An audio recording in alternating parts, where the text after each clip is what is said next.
Can you believe it? It's been 10 years. That's right, a whole decade since I was arrested for embarrassing Mr. Jim Day, the one-time political cartoonist at the Las Vegas Review-Journal. And as I pointed out, 10 years ago, when I was the only person ever to be arrested for embarrassing somebody, that I was pretty certain that I would always be the only person ever to be arrested for embarrassing somebody. And, well, it's been 10 years, and I'm still the only person. That, I think, speaks for itself. Yeah, go figure.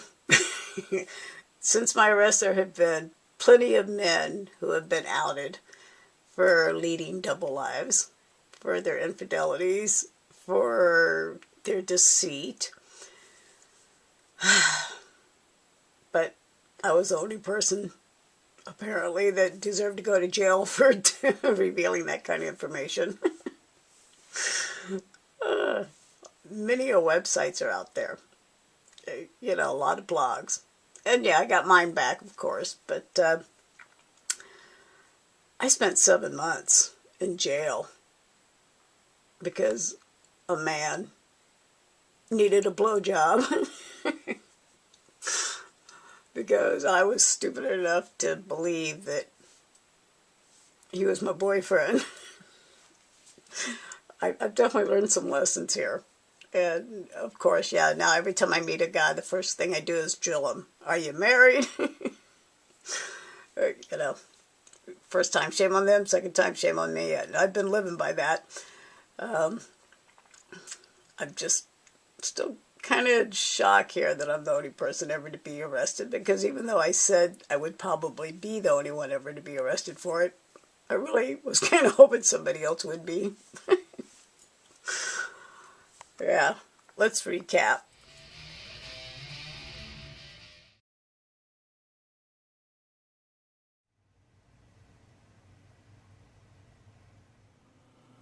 Yes, these headlines are actually real.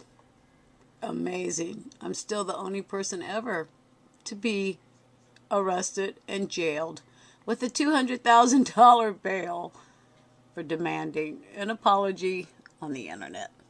Yep. Pretty freaking insane. Gotta love justice, huh? Only on 4 tonight, a former stripper charged with cyberstalking. Tomorrow, Robin Kelly will be in court to answer charges that include using a website to extort money from her former lover. Channel 4's Doug Kriegel has an exclusive interview with the woman once known as Ruby Tuesday. Hi, Robin. Yeah. Nice to meet you.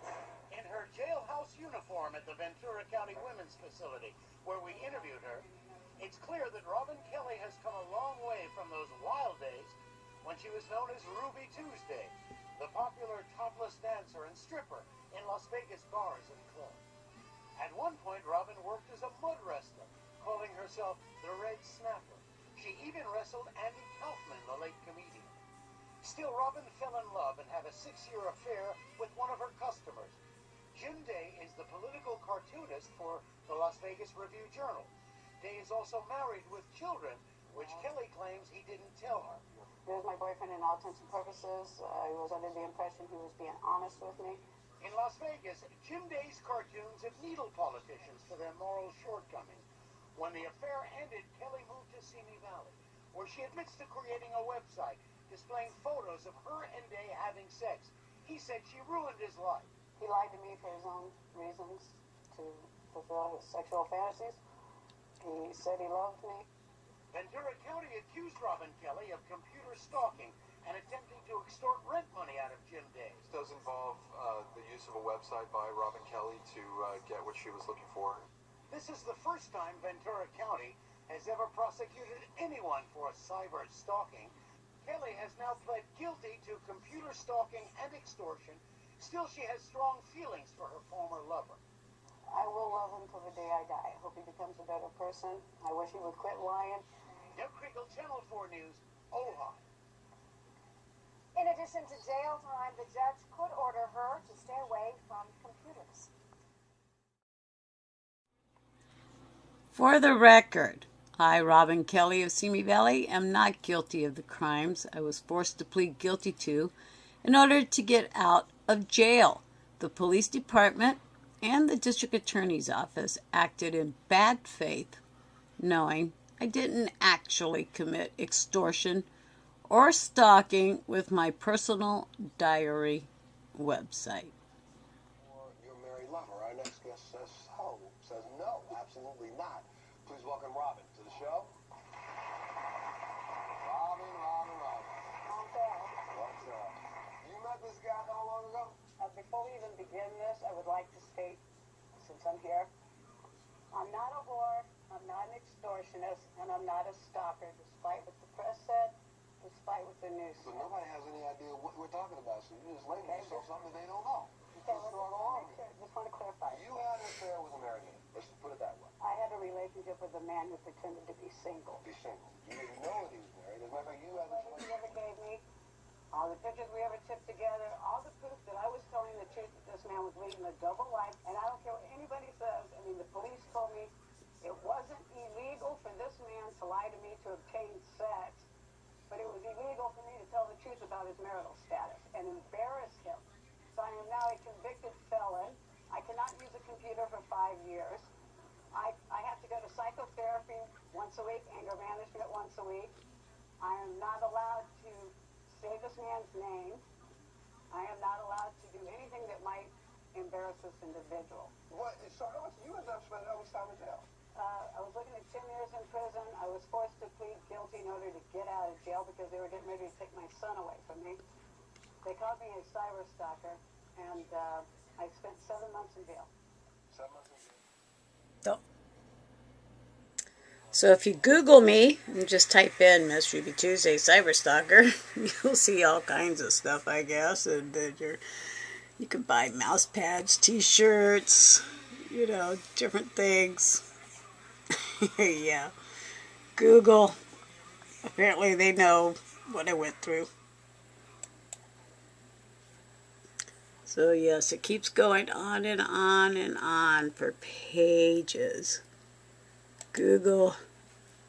Apparently, yeah, I'm even in the book, The Law of the Internet, because I am the first person ever to be arrested for this, despite the fact that what I did wasn't really cyber stalking. So yes, I took my misfortune and turned it into mouse pads, t-shirts, etc. My blog at www.thepoliticsofjimday.com. There, it's a little different website than it was. I did take down the original, but I did replace it with the aftermath of what happened during the course of my arrest, my incarceration, including, of course, the original police report, which clearly shows that I was arrested for demanding an apology, not for threatening anybody, not for hurting anybody, not for doing anything dangerous. Just because I opened my big mouth and told everybody that this man was my boyfriend for 7 years while his wife was a block away shopping. Yeah. And yeah. The biggest lesson is don't trust any man.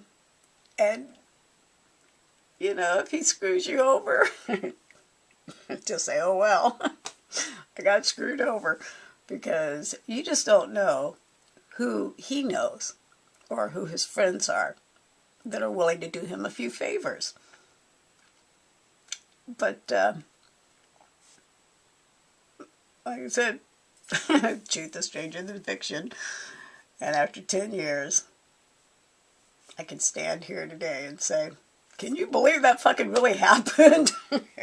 Damn. Yeah.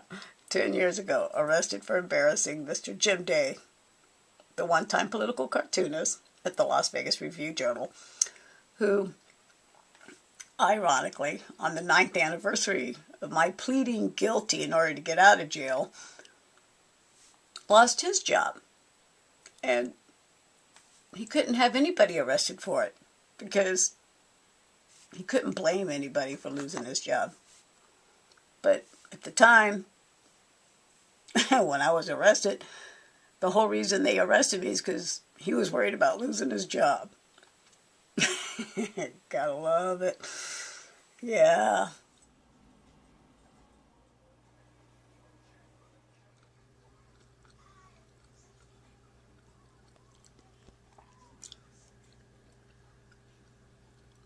Yep. So here's the website, thepoliticsofjimday.com.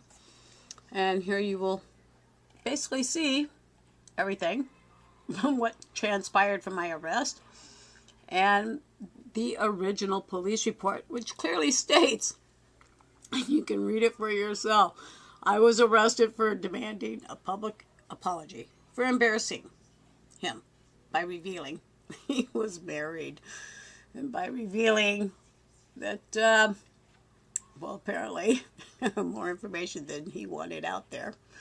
But fortunately, as you will also see on this website, after I sued Ventura County, that on the 9th anniversary of that arrest, yes, this article caught my eye, which clearly states he is no longer working at the Las Vegas Review-Journal. So, Jim, I certainly hope it was all worth it to you. I do. So yes, Mr. Jim Day, I want to thank you personally for teaching me that guys with the smallest dicks can turn out to be actually the biggest dicks.